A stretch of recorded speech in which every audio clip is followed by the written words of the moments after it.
ती है भाभी। सीमा के दो बच्चे थे, बड़ी बेटी रमा और छोटा बेटा निखिल।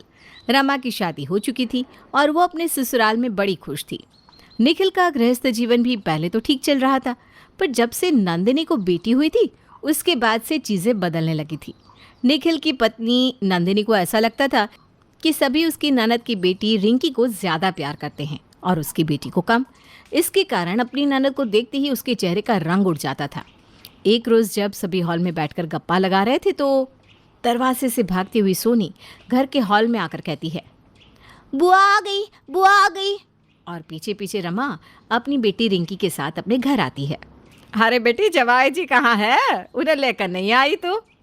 अरे मम्मी, उन्हें फुर्सत कहाँ है, और फिर घर में मम्मी पापा अकेले हो जाते हैं ना। मेरा तो अभी आने का कोई प्रोग्राम भी नहीं था। वो तो रिंकी को सोनी से मिलना था, जिद पकड़ कर बैठ गई थी, खाना तक नहीं खा रही थी। तो मुझे इसे इसकी बहन से मिलाने लाना ही पड़ा। अच्छा किया ना दीदी, एक ही तो भांजी है मेरी। मेरा बस चले तो मैं इसे यहीं रख लूँ, पर तुम्हें तो फुर्सत ही नहीं। कम से कम इसी की जिद के कारण तुम मायके तो आती हो, वरना तुम तो ससुराल के काम में गायब ही हो जाओ। अरे नंदिनी, कल जो मैं डॉल सेट लेकर आया था ना, लेकर आना तो। अब वो तो आप सोनी के लिए लेकर आए थे ना? सोनी के लिए मैं फिर से डॉल सेट लेकर आऊँगा। कितने तो है उसके पास। ये सुनकर नंदिनी गुस्से में कमरे में जाती है और अपनी बेटी का डॉल सेट उठाकर निखिल को देती है, जिसे निखिल रिंकी को देता है। ये लो रिंकी, ये तुम्हारे लिए। अब जाओ, दोनों बहनें साथ में खेलो। रिंकी, सोनी का ध्यान रखना, वो तुम्हारी छोटी बहन है ना। हाँ मामू, मैं उसका हमेशा ध्यान रखती हूँ, है ना सोनी? हाँ पापा, आप टेंशन मत लो। अपने पति को अपनी बेटी के खिलौने अपनी भतीजी को देता देखकर नंदिनी का मूड तो वैसे ही सड़ चुका था। फिर भी वो अपना उखड़ा चेहरा लेकर सभी से दोपहर के खाने के बारे में पूछती है। खाने में क्या बना दूँ पापा जी? कल रात को आपको एसिडिटी हो गई थी ना, तो आप जैसा बोलिए कुछ हल्का सा बना दूँ। मेरी तो उम्र हो गई है बेटा, कुछ भी खा लो पचता नहीं। एक समय था जब मैं पत्थर भी पचा लेता था। अब घर में बच्चे आए हैं तो उनकी पसंद का ही कुछ बना ले, मैं उसी में से कुछ खा लूँगा। क्यों सीमा जी, ठीक है ना?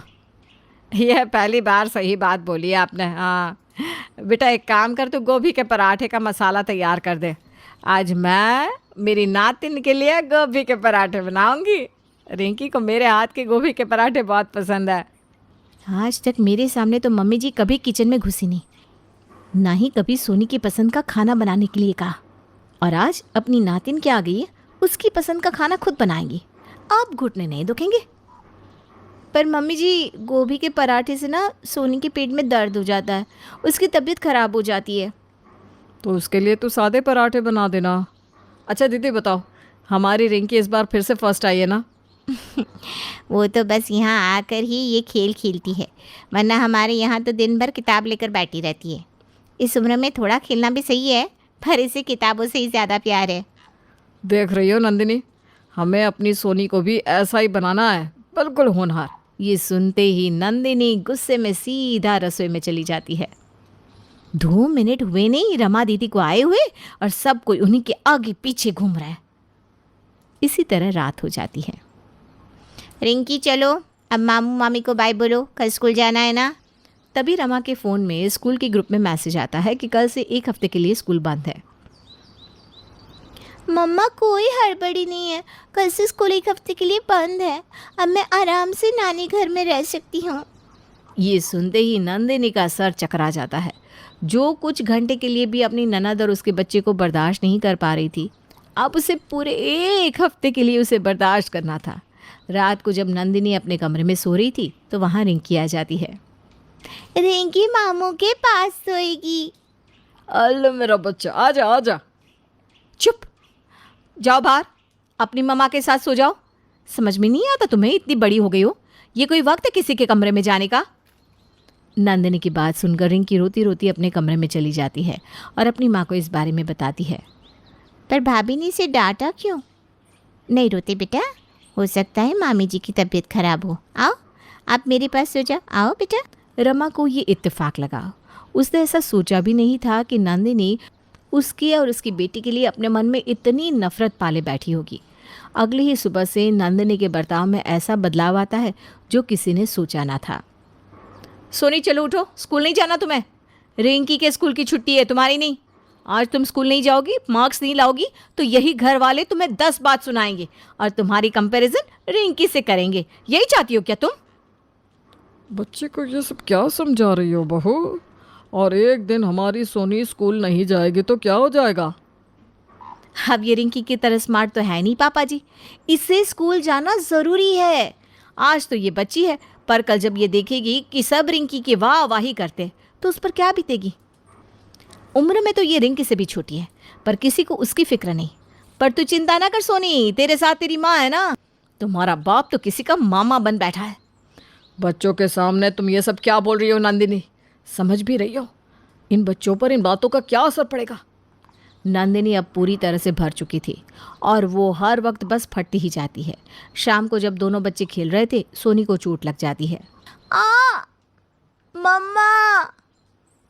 अरे बच्चे, तुझे चोट कैसे लगी? रिंकी, तुमने इसे धक्का दिया क्या? बताओ। रमा सोनी को चुप करा ही रही थी कि तभी गुस्से में वहाँ नंदिनी आती है और रिंकी को एक तमाचा लगा देती है। तुमने इसे मारा ना? कैसे मारा? इसीलिए आई है दीदी आप यहाँ? हाँ, माँ मुझे खा रही है और बेटी मेरी बच्ची को। पर मैंने कुछ नहीं किया मामी जी, सोनी खुद गिर गई। हाँ मम्मी। तू तो कुछ बोली मत, अपनी बहन की भक्त बनी पड़ी है। सुन लिया भाभी, आप बेकार में इतनी छोटी सी बात का बतंगड़ क्यों बना रही है? शोर सुनकर बाकी सब लोग भी वहाँ पहुँचते हैं।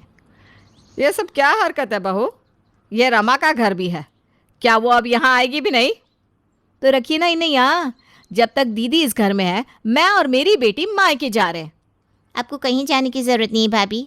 अगर आपको मेरा यहाँ रहना पसंद नहीं तो मैं और रिंकी अभी यहाँ से चले जाते हैं। अरे क्यों इसकी बातों को दिल पर लेती हो दीदी? मुझे तो समझ में नहीं आ रहा नंदिनी को हो क्या गया है। तुम्हें समझ में आएगा भी नहीं। अपनी बेटी की जगह लेने के लिए तुम्हें रिंकी जो मिल गई है। आपका अपना ससुराल नहीं है क्या दीदी, जो जब देखो मुंह उठाए यहाँ आ जाती हो? मुझे तो लगता है इनके ससुराल वालों से इनकी बनती ही नहीं है। ऐसा है क्या दीदी? तो चलिए, मैं हाथ पैर जोड़कर उनसे माफ़ी मांग लेती हूँ और आपको वापस वहाँ पहुँचा कर आती हूँ। ये सुनकर रमा रोती हुई रिंकी का हाथ पकड़कर अपने घर से चली जाती है। यूँ तो मुझे दीदी ने किसी को भी ये बताने से मना किया था, पर अब तुम्हें बताना ही होगा। दीदी यहाँ कोई तुमसे खाना बनवाने नहीं आई थी नंदिनी। कल सोनी का बर्थडे है, उसकी शादी के लिए दीदी ने मुझे 1 लाख FD के लिए दिए और वो कल एक बहुत बड़ी पार्टी देने वाली थी हमारी बेटी के बर्थडे पर, इसीलिए वो यहाँ आई थी।